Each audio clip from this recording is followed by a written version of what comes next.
l'histoire a l'air si rocambolesque qu'il semble impossible qu'elle ait vraiment eu lieu. Franck Abagnale Jr. est-il un personnage issu de l'imagination fertile de Steven Spielberg ou l'homme qu'incarne Leonardo DiCaprio a vraiment existé?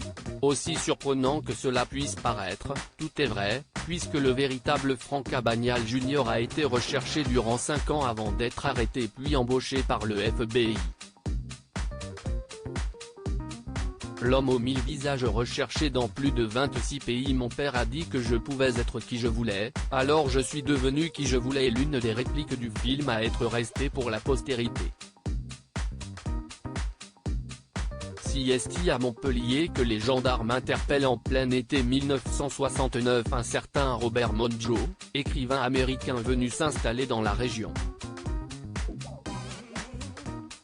Il a 21 ans lorsqu'il est interpellé. Il s'agit en fait de Franck Abagnale Jr., un faussaire recherché dans plus de 26 pays pour avoir escroqué plus de 2,5 millions de dollars en faux chèques.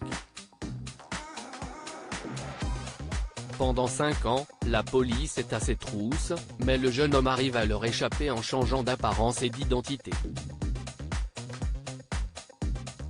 Pilote de ligne, médecin, avocat, écrivain, mais surtout faussaire doué dans sa catégorie, Franck Abagnale se rend sans encombre ni menottes et est remis au FBI.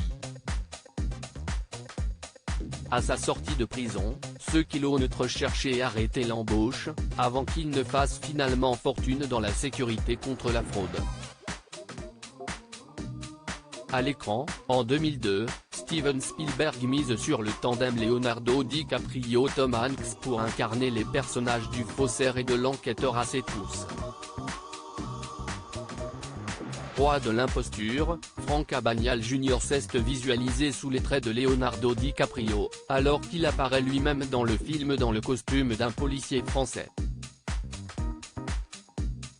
Le film a cumulé plus de 3 millions d'entrées en France, pays d'origine de sa mère, jouée par Nathalie Baye, pour rester fidèle à cet élément de sa vie, et où il a été arrêté, une sacrée consécration.